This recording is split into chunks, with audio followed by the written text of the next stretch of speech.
6 ciri-ciri kebebasan finansial.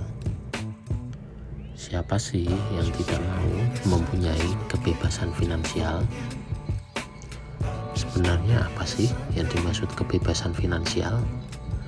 Keadaan di mana kita memiliki tabungan yang cukup aman dan kita dapat mencukupi kebutuhan hidup kita. Kondisi ini berarti pemasukan lebih besar daripada pengeluaran kita. Dengan adanya surplus, berarti kita masih ada sisa uang kita yang kita gunakan untuk investasi atau untuk ditabung. Ada 6 ciri-ciri kebebasan finansial. Yuk dicek, kamu sudah punya atau belum?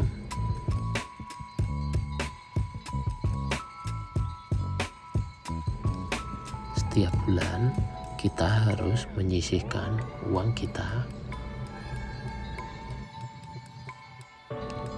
Dibutuhkan komitmen dan kesadaran untuk menabung. Menabung itu harus dilakukan terus-menerus sehingga menjadi kebiasaan. Diharapkan bisa sedikit mengerem pengeluaran kita. Menabung tidak harus lewat rekening kok, bisa lewat celengan dan kita masukkan uang itu ke celengan itu.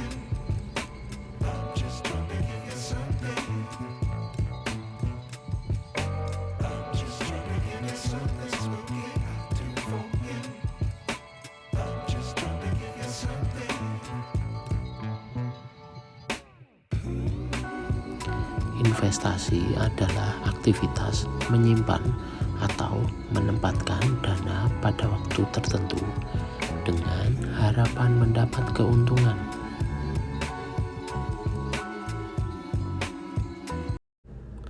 Dengan kemajuan teknologi, kita dengan mudah untuk memulai investasi. Investasi itu bisa berupa saham, reksadana, ataupun membeli emas. Emas bisa kalian simpan dalam jangka waktu yang lama.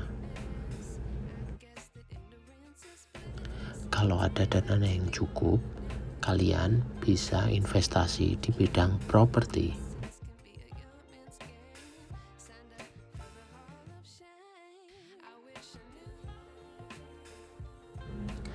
Umur kita semakin hari bertambah tua. Produktivitas pun semakin menurun. Untuk itu, kita harus mempunyai langkah antisipasi ketika kita pensiun dari pekerjaan kita. Kita harus mempunyai dana pensiun sehingga kita bisa gunakan di akhir tua nanti.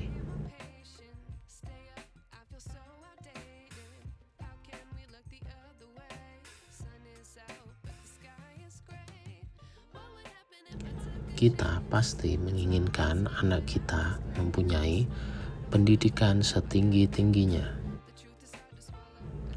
Inflasi pendidikan setiap tahunnya naik 3-7%.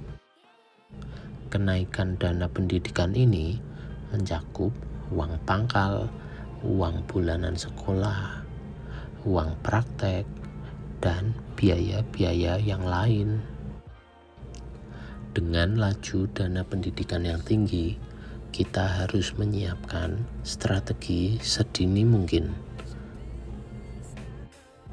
agar anak kita mempunyai kesempatan memperoleh bangku pendidikan yang diinginkan. Di bank-bank banyak sekali menawarkan dana untuk pendidikan anak.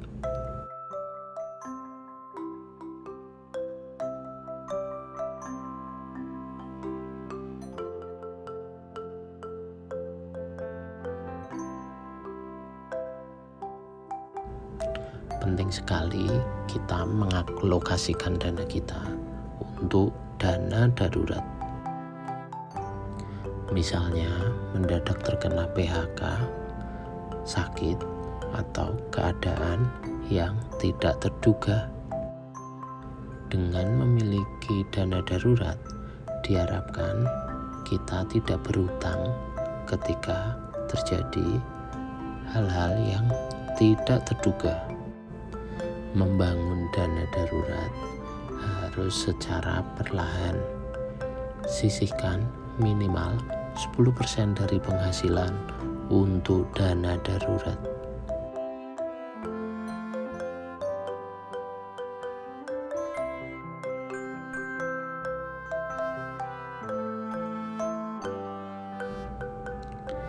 Seperti pepatah, sedia payung sebelum hujan.